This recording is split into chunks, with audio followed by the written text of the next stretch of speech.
Welcome to Career Tours. This week, interviewing on Zoom, part 2.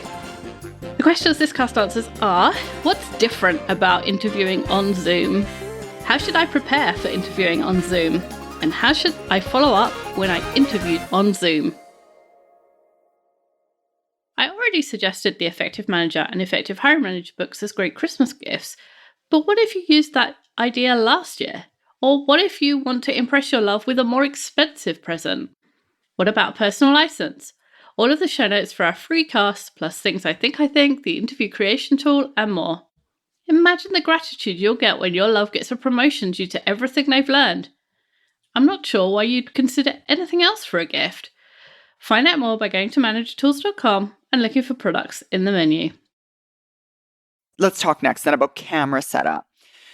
Your face and body need to take up about 3/4 of the screen. So what that means is you're going to need to practice how far away you need to be from the camera in order to be the right distance away from the viewer. Now, that might not be the place where you'd normally sit to get work done, right? It might not be the position which is the most comfortable for you. However, if you're too far away, you get further away in that the interviewer can't see your facial expression. And I mean, if you're too close, it's creepy. I mean, you're too close. We can see all the pores on your face. This is a lot. The view that you have if you just turn on the camera thing and you look at yourself is not the same view that somebody else gets from the other side. And it's often not what you expect. The focus length, I guess, of the camera is not where you'd think it would be using your eyes. So you have to do it by looking at the recording or looking at someone else's screen videoing you, because you can't guess any of that stuff. You have to actually physically look at it. Absolutely. And guys, again, I've got examples of this because I present this way all the time. I've got like a little like outlines on my desk and where my chair is in electrical tape so that I know where my chair should be sitting and I know where my monitor should be sitting and at what angle, so that it reminds me every time. I know exactly where to place my devices. If you're practicing and you identify that really good spot, just mark it out.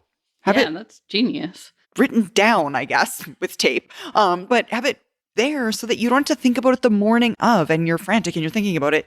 You can just go into that already created for you, I suppose, template of seating.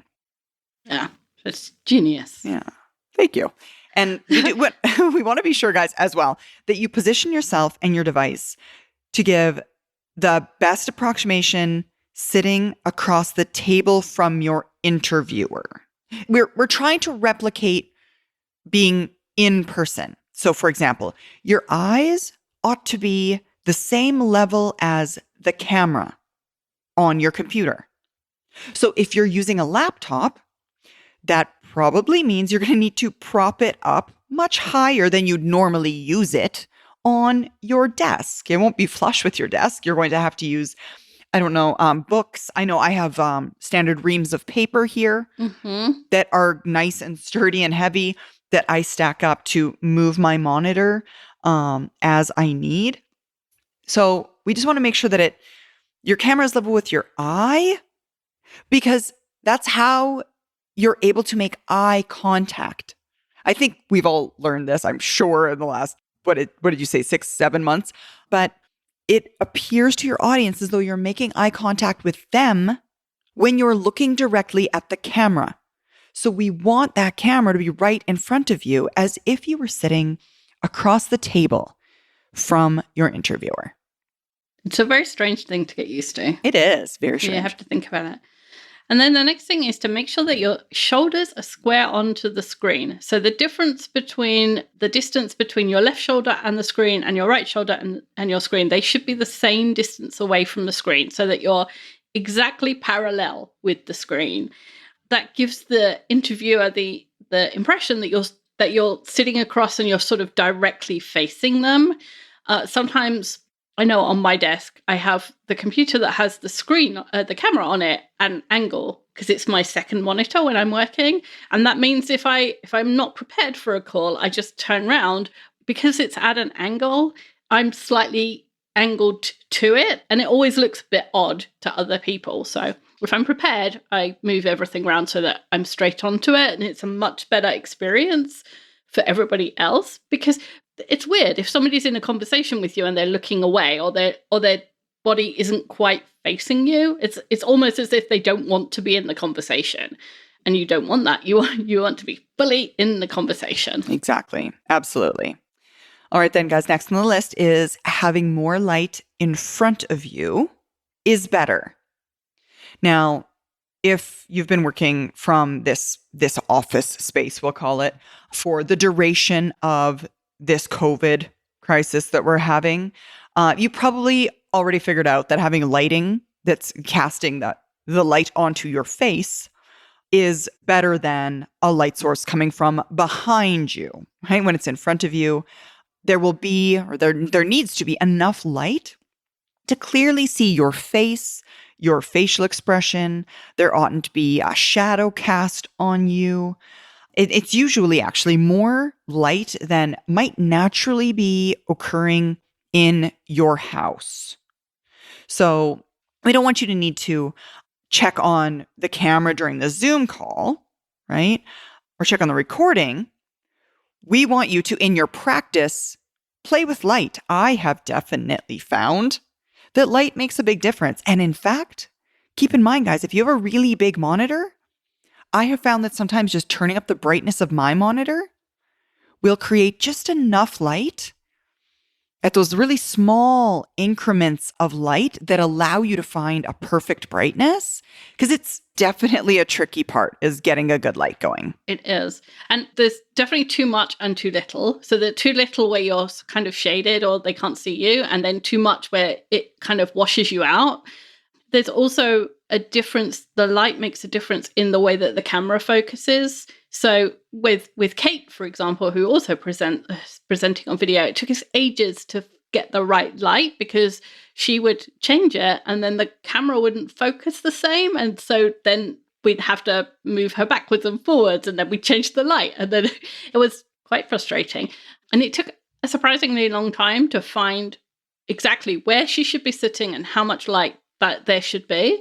And it is way more light than you would normally have in a room. So you definitely want to have thought about that ahead of time, because you might want to bring a lamp from another room in.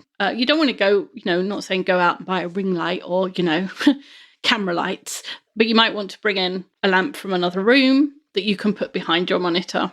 Exactly. Absolutely. That a bit of brightness. Or change the bulb for a different intensity, a different light color, I think they're called. So there's a bunch of things that you might want to do. Absolutely. Now, another thing, or something that makes interviewing over Zoom or at a distance, I suppose, a bit different is you can use your notes. The advantage of being on video is that you could actually use your notes during the interview, whereas that's something that's never been a possibility in person. Keep in mind, though, that there are definitely some caveats to having your notes. For example, the notes need to be big enough for you to read them without squinting or moving around in your chair, from your optimum setup to get closer to your notes and slide around.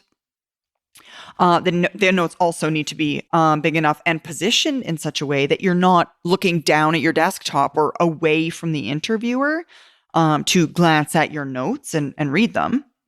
And we'd also have the notes, again, big enough and positioned well enough so that you're not breaking eye contact with your presenter for more than a few seconds to glance and read them.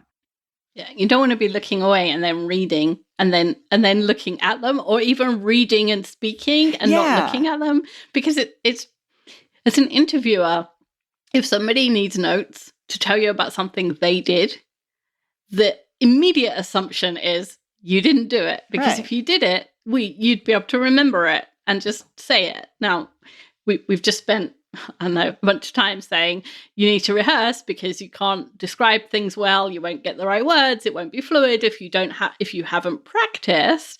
But that doesn't mean that interviewers don't think that people looking away and reading are shifty.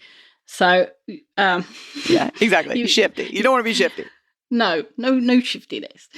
So you need the notes close to the camera so that you carry on looking at the camera while you're looking at your notes. And for most people, the camera's at the top of the screen, and so you can have something stuck like to the back of the screen, and then it would pop up just above. So that might be a good place, or a small note, just pinned to your desktop if you type one and you've got like a text edit or something.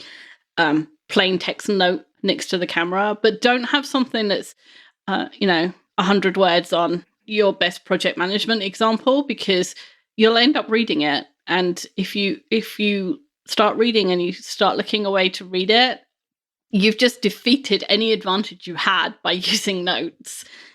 You've just made things harder for yourself. And setting all this stuff up takes way longer than you think. I don't know how many hours we spent getting Sarah and Kate set up perfect before they did virtual deliveries. Hours. And, go change. Go try some other outfit. Move closer or further away, or change the light, or, it took ages. So don't think you can do this in 20 minutes before the interview.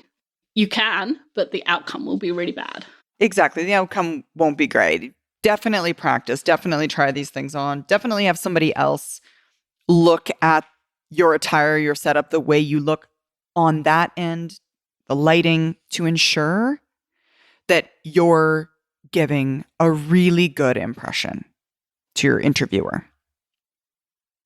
Did you hear Manager Tools is now holding effective remote manager sessions?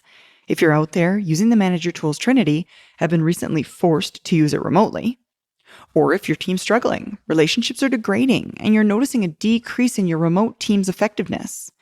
In fact, if you've been out there remotely this entire time and want to learn more about remote management effectiveness and the use of the Trinity at a distance, visit manager-tools.com/training to register today. All right. So then next up, we're going to talk about the technology. We want you to be using the technology that you'll be asked to use for the interview itself, which is typically their choice, right? Your interviewer's choice, every time you practice. So what that means is we'll want you to download the software, whether they tell you it's Zoom or what have you, and practice with it daily on the device that you will be actually using for the interview in the room where you'll actually be sitting with all of the peripheral devices and the lights and what have you that you'll be using during the interview, before the interview, right? Every time you practice, also keep in mind, it's important to software, especially now that there's so many users using virtual software, there's a lot of updates coming out for those tools constantly. I would recommend you check and download the most recent updates for your software so that you're not surprised the day of the interview, or your software doesn't work for your interview. You turn it on and it goes, Microsoft Office needs to update. And you've got no choice apart from to click, yes, exactly. Update now. It's so frustrating. And they always take longer than you think they will. Yes. Every time. Every single time. So, and anytime that you need it to hurry up, it will take longer. It's just sod's law. So make sure that you're checking for updates frequently, because then the software will work the best, but also you'll be aware of what's changed since the last time. Exactly. And they move buttons around and they completely confuse you and you don't. Yeah, I know. And on the device that you're going to be using is important too, because the software shows up differently on different platforms. Oh, so completely. Zoom, for example, looks different on an iPad versus a Mac. It looks different on a phone versus a screen. It looks different if you use it in the browser versus actually having downloaded the app. For some people, the version that they use at work is not the same version that's available to the public. If you use it on a different operating system, it could look different. It's a different experience. Things are in different places. The camera's different, so the whole lighting and all of that comes back into play. So you want to be practicing on the device that you're going to use during the interview. So you need to decide which one that is, preferably the one with the most power and or plugged into an Ethernet cable, so that you don't use Wi-Fi. And decide that ahead of time so that you can be using it as much as possible. Yeah. Don't think, it's fine. I use Zoom at work. It'll be fine. No problem. Because it's not the same. It's different if you have a paid account versus a home account is probably not a paid account. So that's different as well.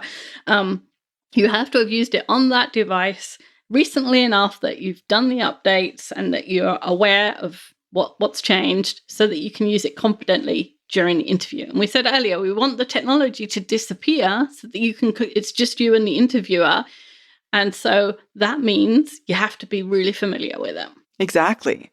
And guys, in the room that you'll be using, with peripherals you'll be using, those things are important for the exact same reasons, right? Different rooms in your home will have different Wi-Fi, right? Different Wi-Fi strengths, are going to have different lighting. Different headsets are going to have different gain. It's going to affect the volume of your voice and how the other side hears you. The more you can set up the variables to reflect those that will be in the interview itself, the more successful your practice will be, the less stressed you'll be during the interview, the more just generally prepared you will be to go in and have a successful interview experience. And I talked about earbuds earlier. So use a wired or wireless headset.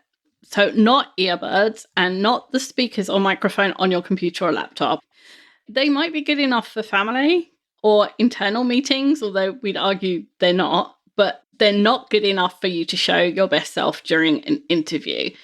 My earbuds they just start beeping after 45 minutes. And I'm sure it's user error. Apple, I'm sure these earbuds are perfect. It's just me not charging them properly. But I get distracted when they start beeping because then I start thinking, how long have I got?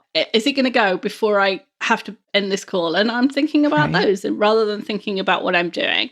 And the speakers and microphone on your computer or laptop, you sound fine to you because you're listening in your own head. Yes. That doesn't mean you sound fine to someone else. Exactly. And remember, the recording is done at Zoom. It's like their end is recorded. So even the recording doesn't sound the same as the person hearing it will be, because that's affected by their speakers and headset and their computer and so on. So you want to make sure you've got the best sound possible going into the system so that you can account for the degeneration of it. Oh, yeah. Before it gets to the next person. The atrophy, I think. No, that's not the right word. Entropy? Entropy? One of those. Anyway, it gets worse. You want to make sure that you have the best sound going into the system so the output can be the best it can possibly be.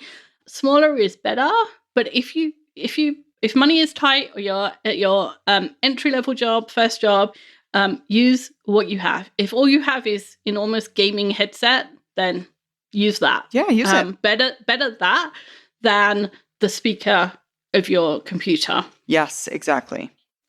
Or buy a headset for like $20 because the difference between a $20 headset and your laptop speakers or your laptop's microphone is night and day. Oh, yeah. That $20 is well worth spending. So if you have $20, then do that. Exactly.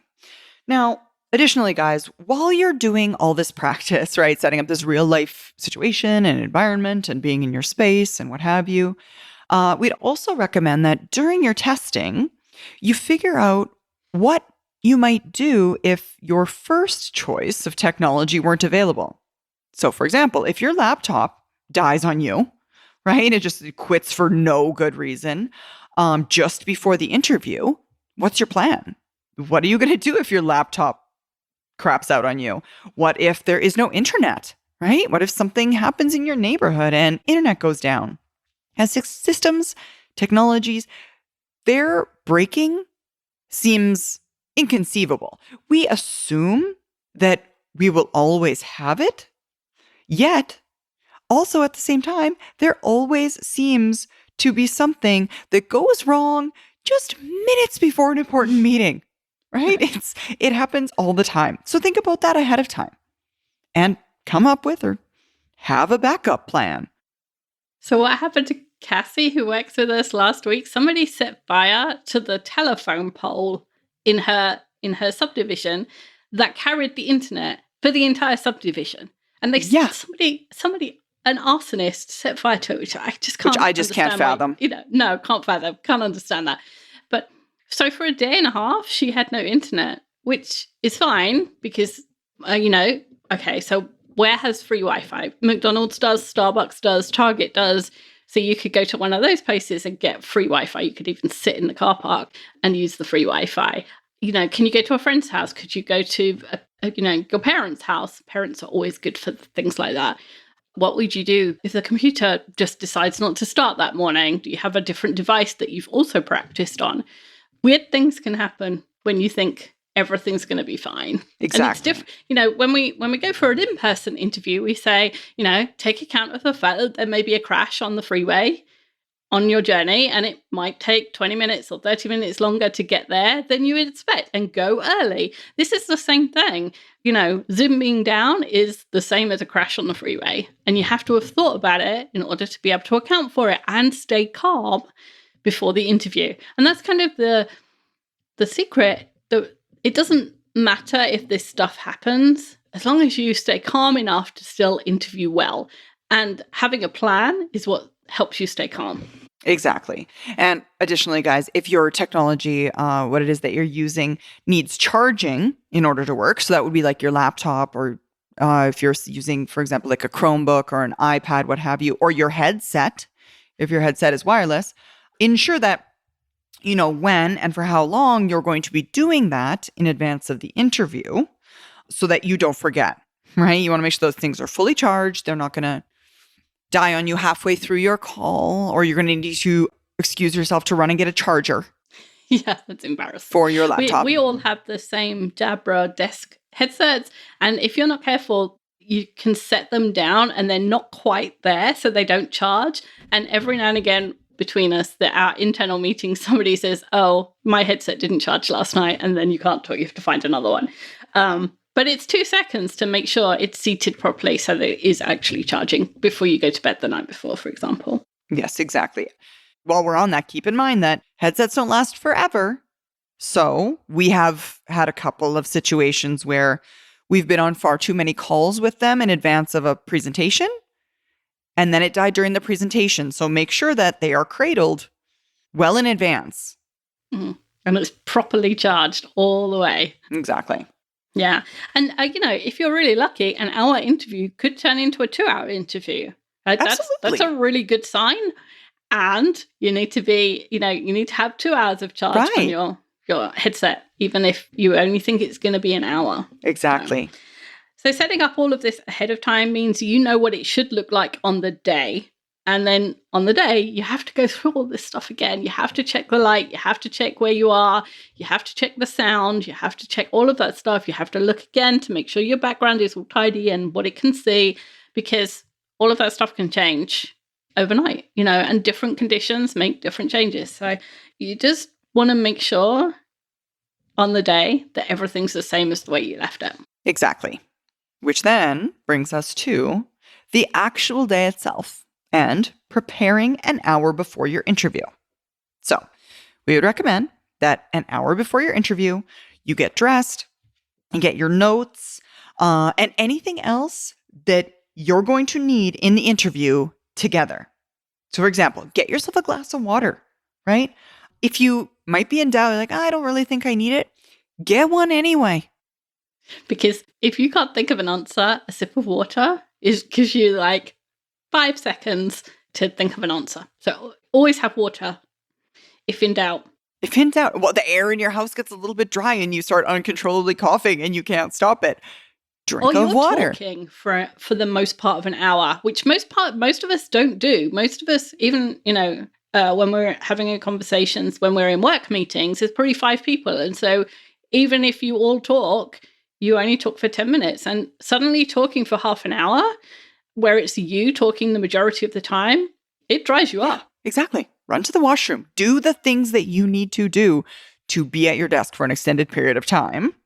And when that video clicks on, you want to be sitting in your chair, smiling, ready to be your best self from the exact moment that they can see you.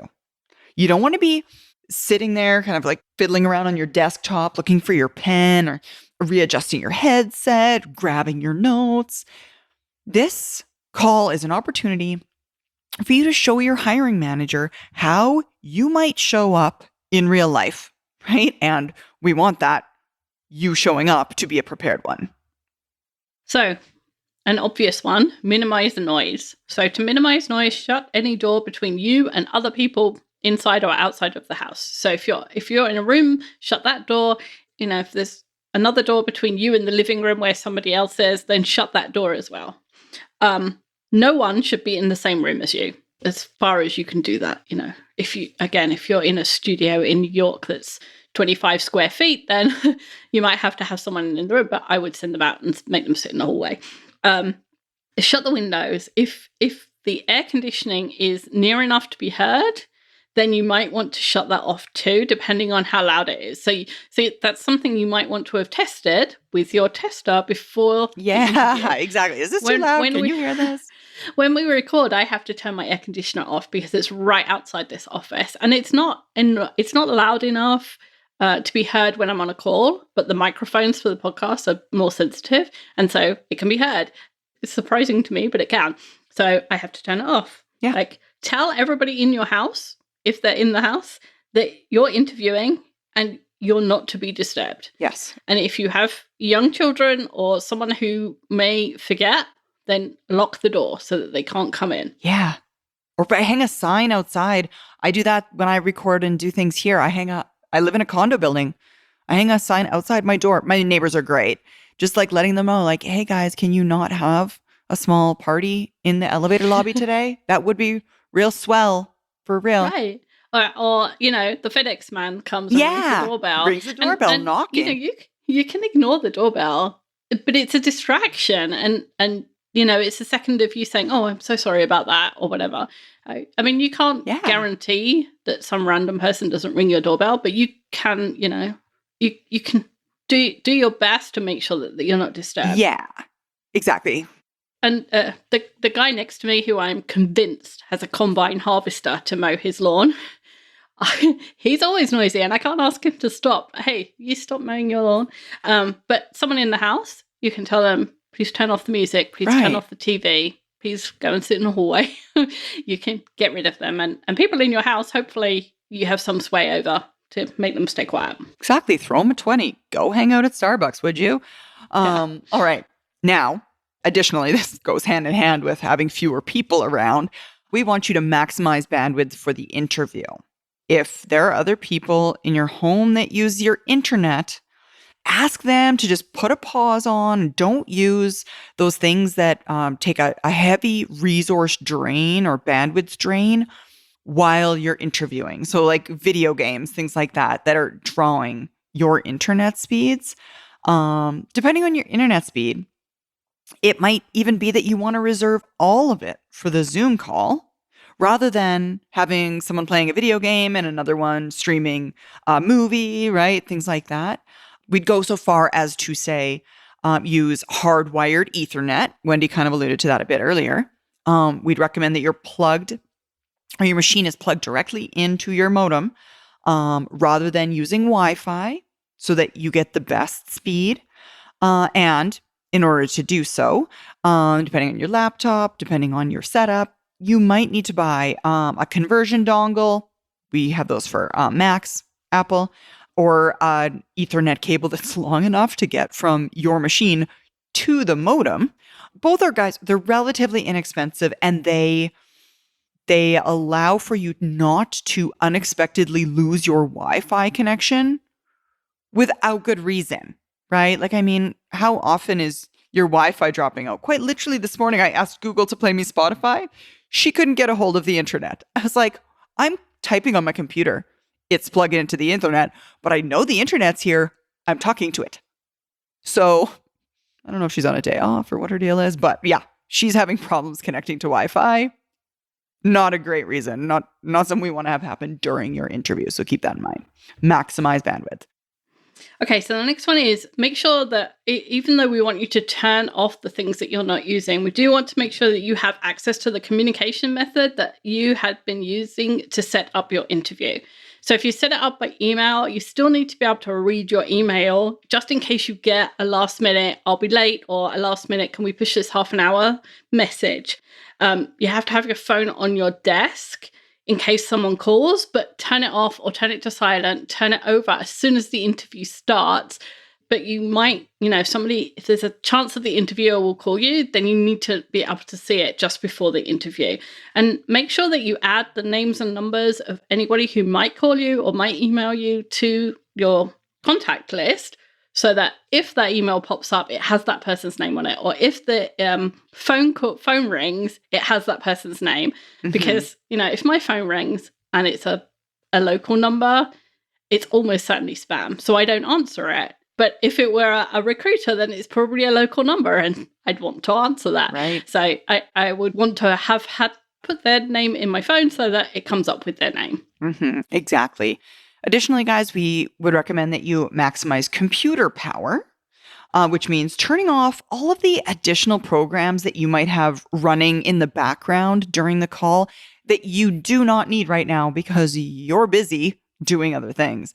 It's almost guaranteed that while you're trying to answer an interview question, if your IM or your iMessage is open, someone's going to ping you at the most inconvenient time that exists if you've got it on, right?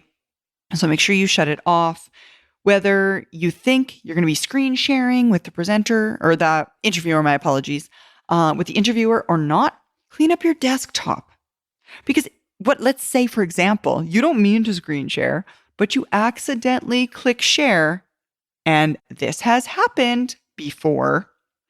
You want your screen and your desktop to be clean, right? Not a jumble of 100,000 icons all over a dirty, messy backdrop. Those are behaviors that the interviewer sees and can then assume that your office probably looks like that too, and you would keep your office at work in that same condition.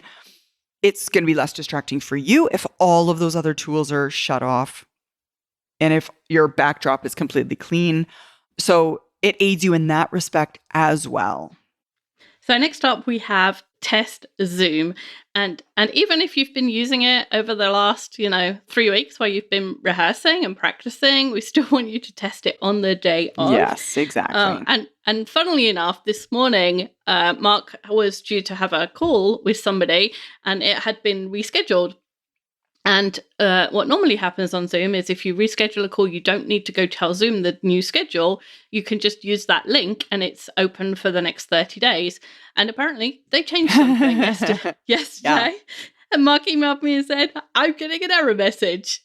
Fix this, which I did. But just goes to show how quickly things can change and how you need some time before the interview to just go through that process, even if it's just a peace of mind process of like, yes, everything's working the way it did yesterday. Yeah, exactly. So turn on Zoom about 30 minutes. You could go an hour before the interview and then use the test my audio and test my video setup so that you can make sure that you can use it before without any difficulties on the call. And if you have someone around that you can test it with, you could set up a call and just do an actual call and make sure they can hear you and you can hear them and you can see each other and all that kind of stuff. Mm-hmm, exactly. If you're not familiar overly with Zoom, the interface, you guys, if you look at the bottom on the left in the Zoom box, what you'll see is a little video and a little video camera, I should say, and a little microphone. And there's a little up arrow just to the side of that. If you click on that, there is the ability to test. So we say go test at least 30, 45 minutes in advance. And if you realize or you find at that moment that something does not work, that gives you time to calmly fix it, right? You're already nervous in the lead up. It's getting close to the time. Your heart's probably starting to beat a little bit faster, right? So go. If you want to make a test recording even and check if you don't have somebody to do a small call with, to make sure that it sounds and looks like it did when you practiced, go for it, right? The more comfortable you are having done the preparation, the better you'll feel in the interview itself. So make sure that you do test Zoom. And then we'd recommend you join the meeting 5 minutes before your interview. Because guys, when we say turn on Zoom, we don't actually mean go to the exact interview, the meeting itself, because when you click on that link and you go to the meeting itself, if you're not familiar with Zoom, the individual who set the meeting up actually gets an email letting them know that their correspondent or their interviewee is in the room. So if you're too early, chances are they're on another meeting, right? They're doing other things. And having seen that email, and it's not live time, right? It's a snapshot in time. It's an email saying, hey, for example, Wendy Lord is in your room. They could feel rushed, right? Oh my goodness, Wendy's there already. Maybe I miscommunicated the time of the event and they're there and I'm late.